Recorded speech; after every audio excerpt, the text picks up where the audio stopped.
Bonjour encore une fois dans l'analyse et l'explication de la lecture du premier chapitre du dernier jour d'un condamné. J'espère que vous avez profité de cette séance. Bécêtre, condamné à mort. Voilà 5 semaines que j'habite avec cette pensée, toujours seul avec elle, toujours glacé de sa présence, toujours courbé sous son poids. Ici, donc, on a une figure de style, donc on a plusieurs idées, sont classés, ou bien cités, ou bien énumérés. Alors, donc, on a une énumération. Autrefois, car il me semble qu'il y a plutôt des années que des semaines. Autrefois, c'est le passé, c'est au passé. Il me semble qu'il y a plutôt des années que des semaines. J'étais un homme comme un autre homme. Un homme comme un autre homme. Il y a une figure de style ici, là, avec le moyen comme si c'est une comparaison. Chaque jour, chaque heure, chaque minute, avec son idée. Avec son idée. Donc, on a une figure de style aussi. Donc, un site qui ressemble à une numération, mais par ordre. C'est-à-dire chaque jour commence par le jour, l'heure et la minute. Le grand vers le petit. Donc, c'est une gradation très bien décroissante. Chaque minute avait son idée. Mon esprit, jeune et riche, était plein de fantaisies. Les fantaisies, ou bien les fantaisies, c'est l'imagination, donc l'imagination, ou bien les rêves. Le narrateur ici, le condamné qui parle, son esprit au passé, il était plein d'imagination. Il s'amusait, il jouait, à me les dérouler les unes après les autres. Sans ordre et sans fin, brandant d'inutilisables arabesques, satirites immenses des touffes de la vie, c'étaient des jeunes filles, de splendides chapes-l'évêque, des batailles gagnées, des théâtres pleins de bruit et de lumière, et puis encore des jeunes filles, et de sombres promenades promenades de la nuit,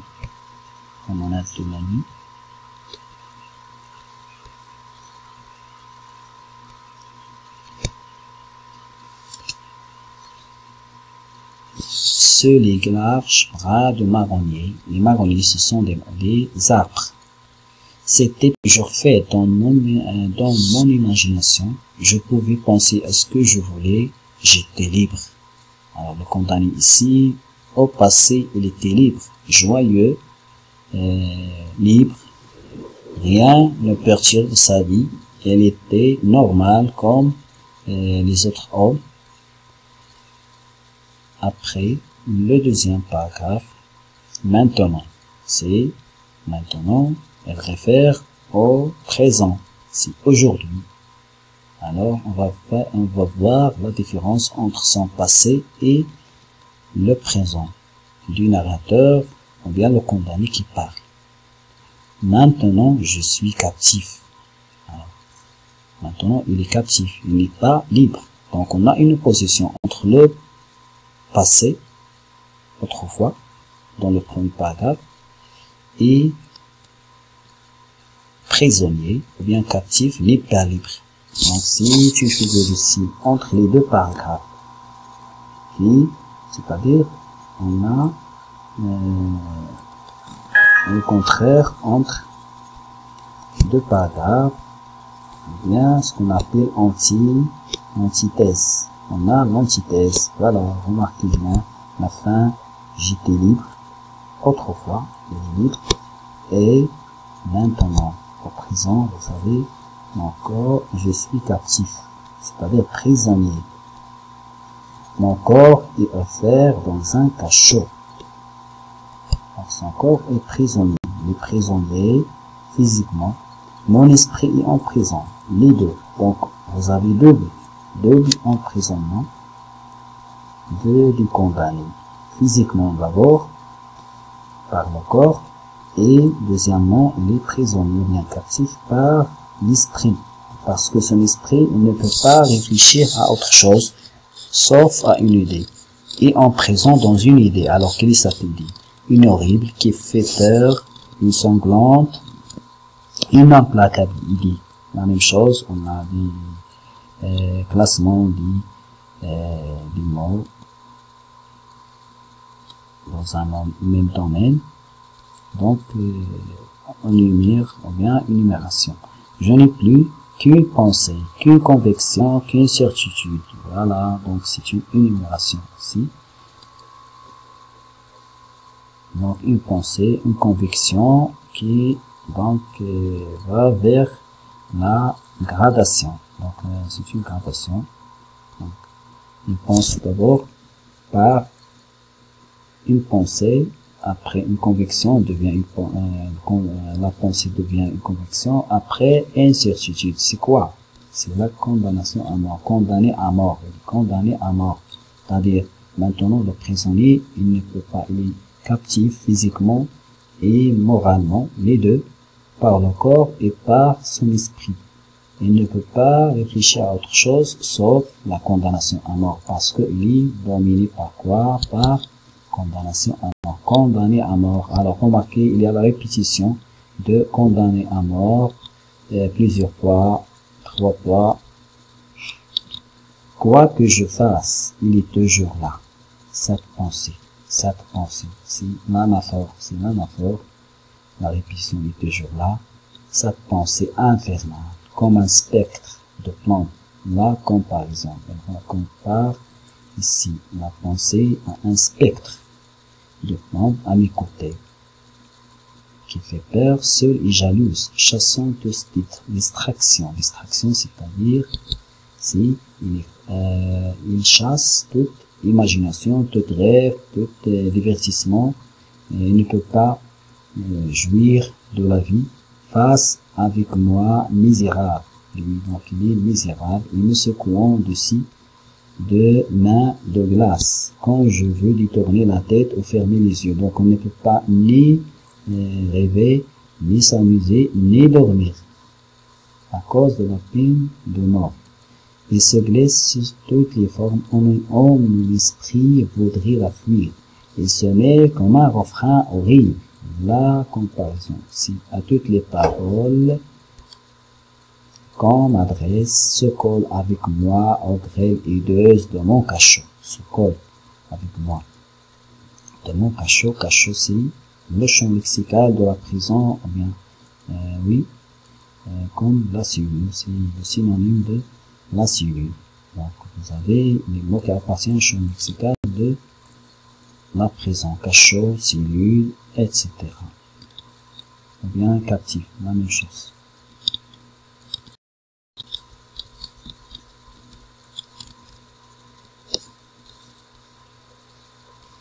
M'obsède, éveillé. Éveillé, c'est-à-dire il ne peut pas dormir. Épais mon sommeil. Quand il veut dormir, cette idée, il vient pour couper. Épais, c'est-à-dire couper son sommeil. Il ne peut pas le laisser dormir tranquillement. Et mon sommeil, épais mon sommeil convulsif, il reparaît dans mes rêves sous la forme d'un couteau.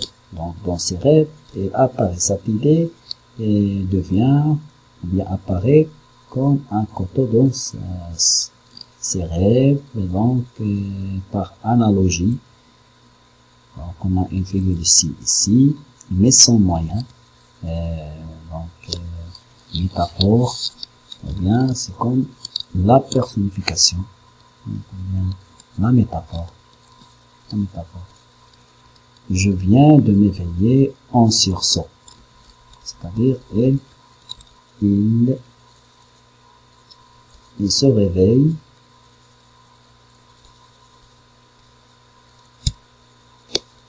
donc avec une surprise, pas normal à cause du cauchemar. Donc le lit de la mort devient un cauchemar qui accompagne le narrateur, le condamné, même dans ses rêves, poursuivi ou bien dans son sommeil, poursuivi par elle. Donc c'est une poursuivie par qui? Par elle, qui poursuit le narrateur. C'est comme l'idée de la mort, comme devient comme une personne. Donc on a donné un caractère humain à une personne, à une idée. Ici, c'est l'idée de la mort, c'est-à-dire poursuivie par elle. Donc c'est la personnification. Poursuivie par elle, la personnification. Me disant, il part. Donc, on a donné un caractère humain à une idée. L'idée de la mort, il part. On a rapport. Ah, ce n'est qu'un rêve. Eh bien, avant même que mes yeux lourds aient eu le temps de s'entrouvrir, assis pour voir sa fatale pensée écrite dans l'horrible réalité qui m'entoure. Sur la dalle mouillée, le sillon de ma cellule. La cellule, c'est le champ lexical qu'on a dit, de la prison. Dans les rayons pas de ma lampe de nuit, dans la trame grossière de la toile de mes vêtements, sur la cendre, figure du soldat de garde. Dans la giberne, c'est comme un sac où le gardien, ou bien le gendarme, met son arme.